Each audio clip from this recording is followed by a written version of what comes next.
Okay, so this morning, just let's settle our body. This is like the body doesn't meditate. I always need to say that because we get so caught up in our bodies. If our body feels good, we think we had a good meditation. I mean, this is just plain ridiculous. And as Lama Yeshe says, we make the body the boss. Well, it ain't. You know, our body runs the universe. We know that. The senses are so powerful. So we've got to realize that the mind is the point. And so when we do formal meditation, the body needs to be in an appropriate position.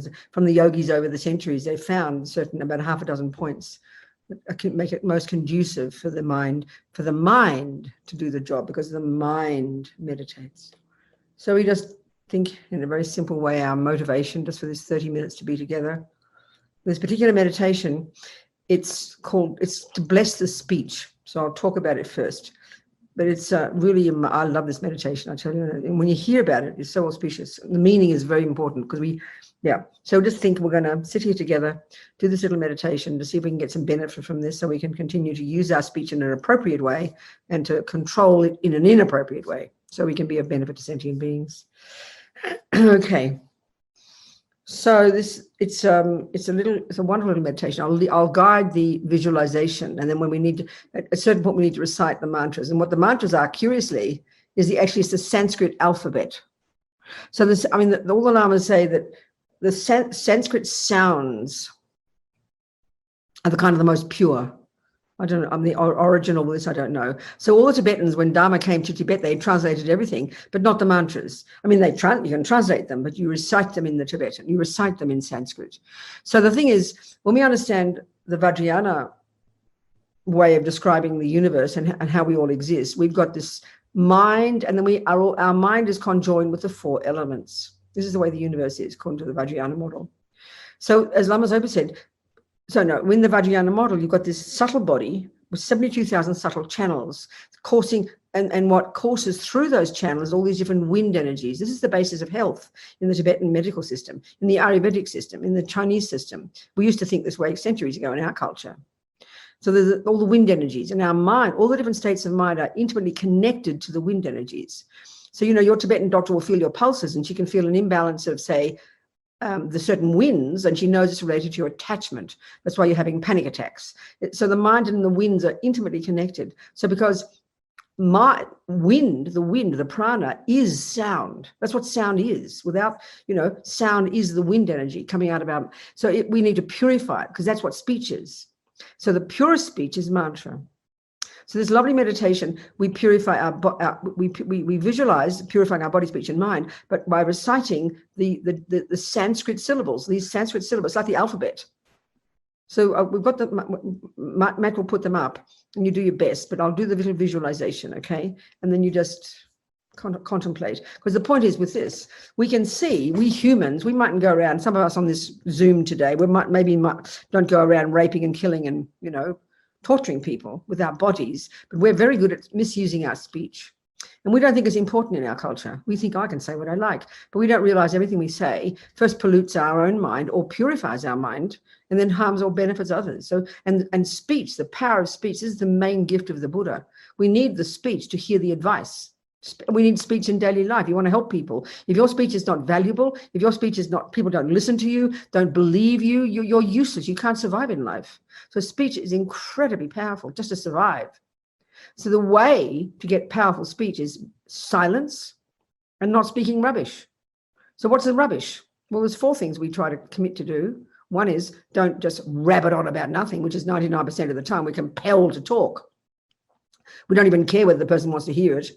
Secondly, lying. Now, even this, we mightn't think we're lying, but half the time we speculate because we always want to be right. Oh, yes, we know this, we hear that, we read this. I mean, information just vomits out of our mouth, and we don't even know if it's true. So we just lead people and confuse our own mind. Then there's harsh speech. That's pretty obvious, abusing people. But maybe the worst one even is talking bad things behind people's backs. We think it's virtue, bad-mouthing politicians endlessly. We're just vomiting rubbish out of our mouths. Now, forget about the harm we do to others. What do you think we're doing to our own selves? Polluting our own speech, polluting our wind energies, causing future karma of sickness and suffering. As Lama Zopa says, just even angry thoughts, forget about speech, pollutes your wind energies, which in turn causes sickness. This is the way how karma works. So speech is so powerful. So just relax your body. Just get comfy. Feel very natural. Just the body upright. If you're sitting cross-legged, fine. If not, if you're sitting in a chair, it's important not to slump into the chair. Hold your body upright, so the wind energies can flow smoothly through the body, which then helps your mind. And your hands in the meditation mudra, if you like, as you wish, or just in your lap. Your head slightly tilted forward, chin tucked in, lips slightly apart, and the tip of the tongue resting behind the top teeth, just near the palate. This is from the great yogis over the centuries. They found that, when you meditate a long time, we're only going to do 30 minutes, that you don't need, it stops you from dribbling and from having to swallow your spit all the time. So this posture is very practical. It's for the people who want to meditate full time. So settle into the body, okay? And just do 1 or 2 breaths. Just try to focus your mind, steady your mind. Just deep, complete breaths, not loud, and just focus about 1 minute. Focus on the sensation at your nostrils. As you breathe in and out, just focus the mind. Pay attention to the breath with determination, not to miss 1 breath in that minute. Just 1 minute.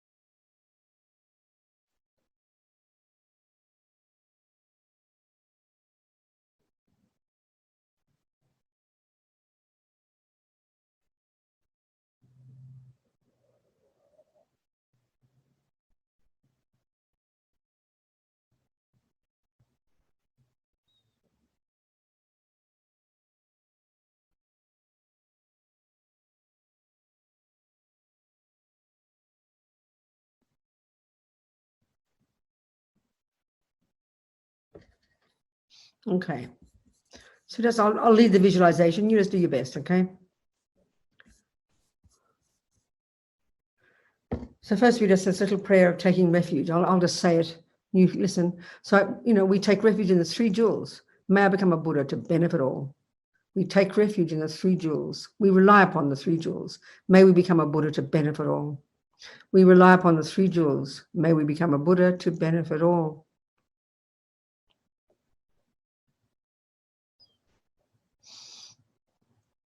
So now you imagine on your tongue the syllable R. Now, if you don't know Sanskrit or Tibetan, don't worry. Just visualize the Roman letters AH, R, standing upright on your tongue. Just imagine.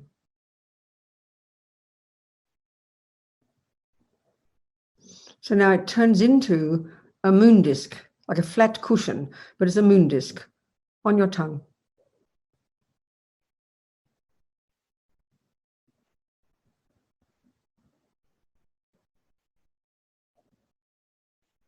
And so now imagine on top of that appears a white Om, O-M, standing upright on the white moon disc on your tongue.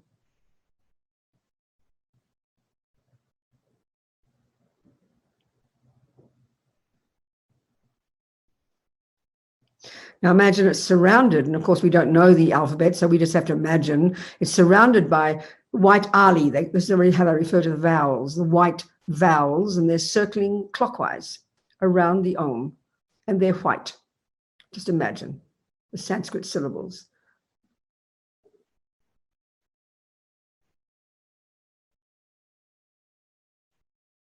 And then surrounding those is red Kali. They call it Kali. It's the consonants, the red consonants, circling counterclockwise.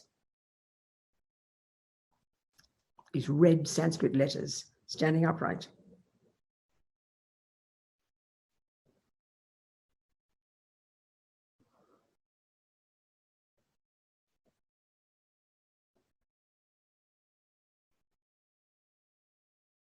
And then circling that is the blue dependent related heart mantra, or as we would, that's Lama Zopa's translation, we might say it's the mantra of dependent arising, which is the way to realize it, which is the best way to realize emptiness. So they're on our tongue, the moon disk, on that, the white Om, surrounded by the white vowels clockwise, the red consonants counterclockwise, the blue dependent related heart mantra clockwise.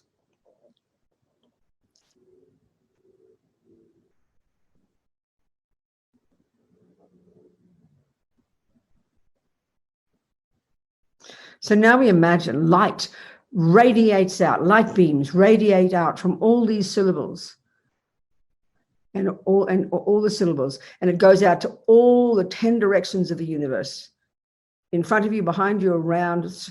And what it does is hook, you imagine, it hooks the blessings and the power of speech of all the Buddhas, all the holy beings. You know, someone says this includes all the Buddhas, all the holy beings, all the bodhisattvas, and all, even all the people practicing virtues throughout the universe. This light going out from all these syllables at our heart, on our tongue, hooks the energy of all this power of speech. You know, all the beings who've achieved this power of words, who've power of speech, who've actualized the words of truth, power of speech that's valid, speech that is true, speech that is virtuous, you know.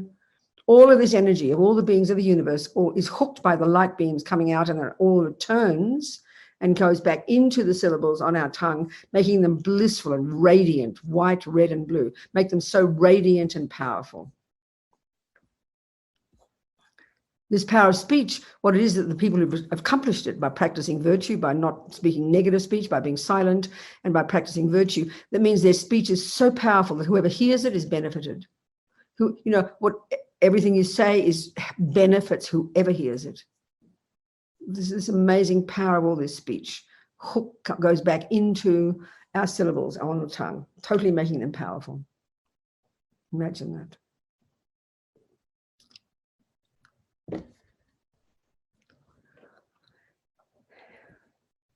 So now, as we recite, Matt can put on the screen, and it's just, if you can recite, it's auspicious, because you're gonna bless your speech by doing this. You know, your tongue saying these sounds, these pure sounds. It's very, you know. So then do your best. It's very, very simple as you see it.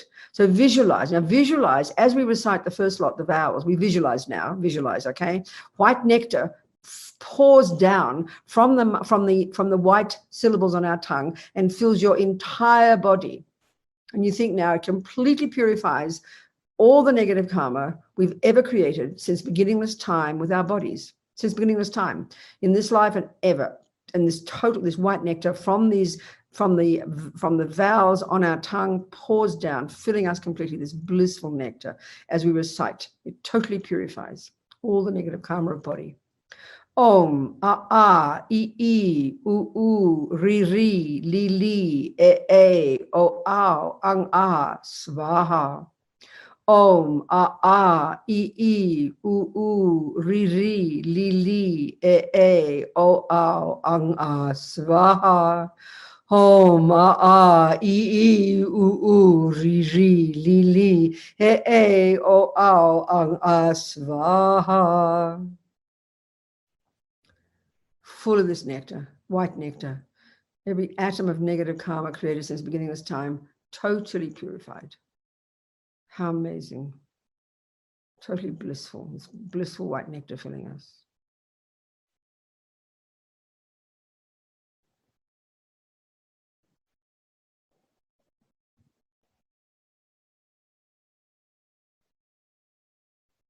So now, as we visualize the red nectar coming from the red consonants on our tongue, filling our entire body, again, totally filling our body. And this time purifying all the speech.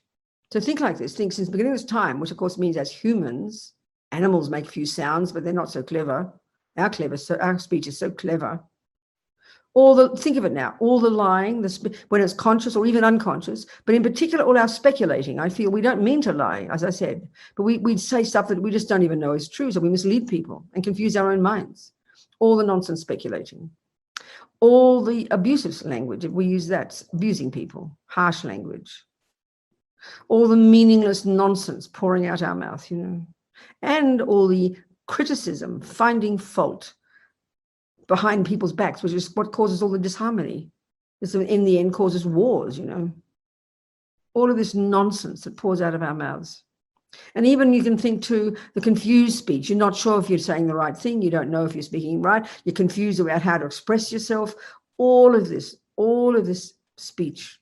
And since beginning of this time, but especially this life right now, today, yesterday, all of it.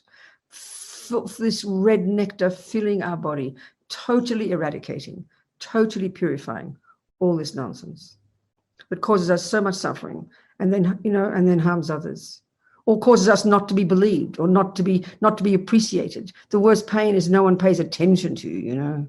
Your speech is invaluable. This is because of all the negative speech in the past.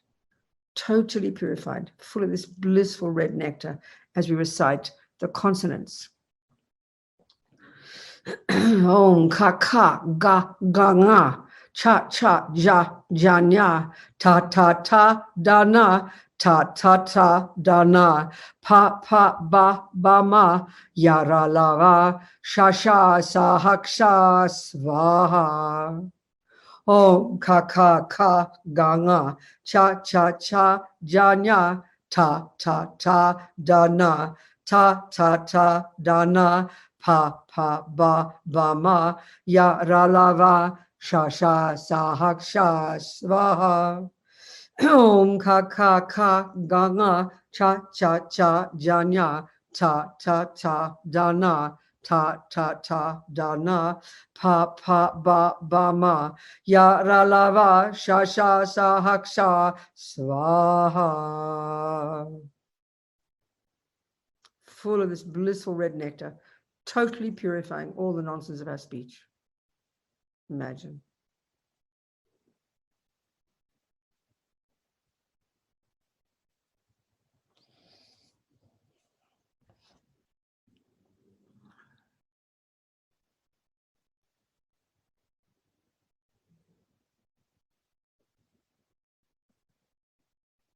So now when we recite the dependent arising mantra, the heart mantra of dependent relation, I mean, by this mantra is so powerful. It's dependent arising, as Lama Yeshe puts it, is the king of logics to prove emptiness. It's the thinking we need to do to realize how things exist.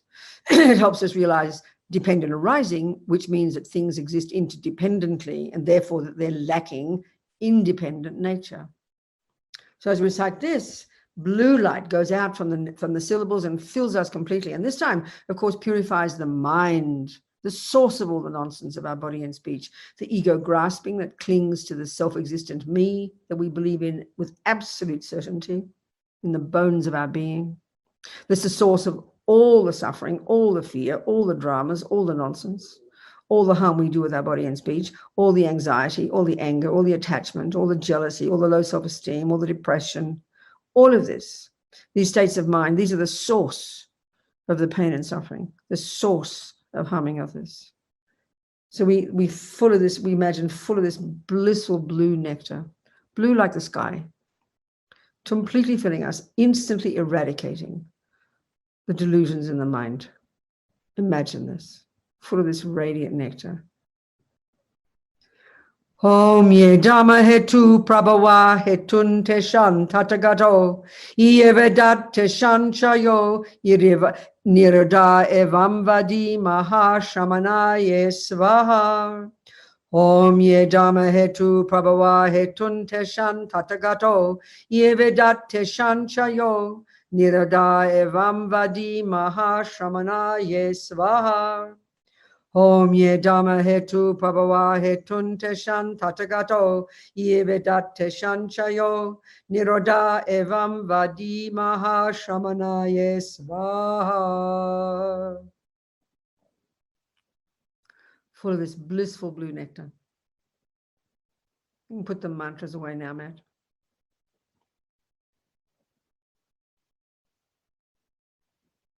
Be so happy. So now we imagine, now we visualize on our tongue, the heart mantra of dependent arising, the blue dissolving into the red vowel, into the red consonants. Imagine, let us dissolve into the red consonants.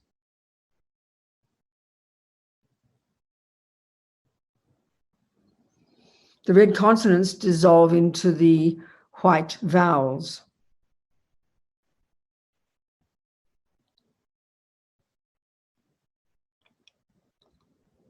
And the white vowels dissolve into the Om.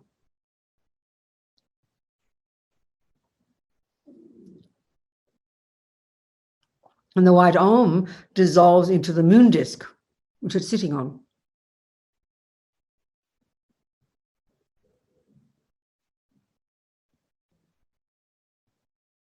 And now the moon disk transforms into an R.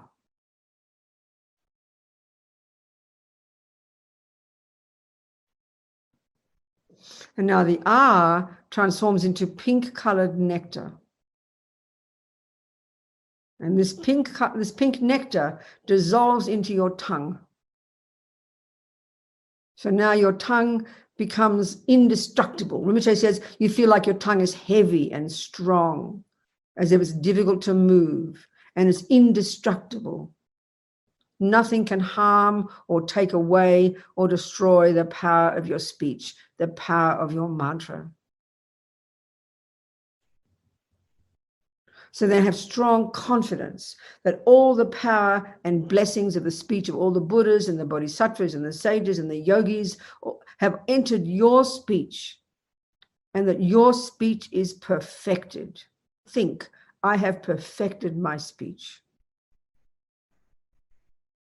So now think that the minute any sentient being hears you, the ants, the birds, the dogs, the humans, it straight away, it pacifies their problems, their emotional suffering.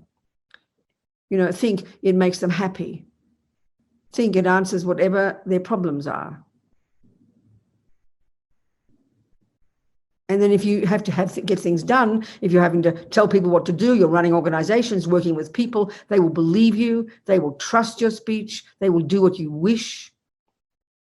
Speech is incredible. This is the way we communicate on the planet.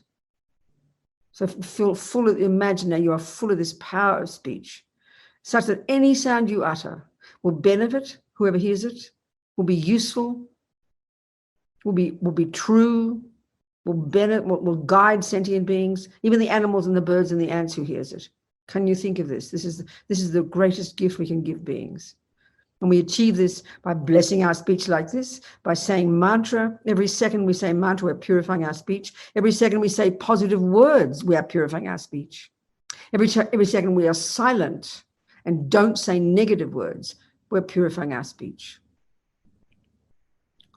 Imagine full of this. How amazing, how marvelous.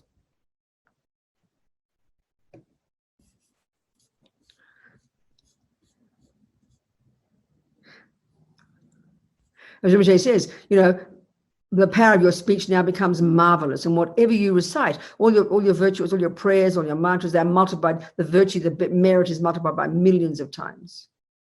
Your speech will never become gossip. It'll only be beneficial. Can you imagine? Be so delighted. So now we dedicate. So just, I'll say the words and you think it, okay? Such a sweet little dedication prayer. May my tongue have all the courage of the ones gone to bliss. By the power manifesting from these glorified words, may all sentient beings be subdued. Whatever words I say, may all these actions be accomplished instantly.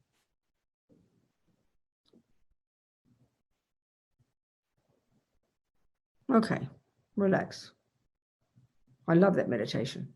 It's so unexpected, isn't it? Who would have thought, you know, your little heavy tongue, your little tongue being useful. It's just hilarious. That's marvelous. I think it's a great meditation. We can do it more often. I kept meaning to do it, but we've got to have the mantras, and I forget to send the mantras. So you people, it's 25 past. We have 5 minutes to go, but maybe that'll do.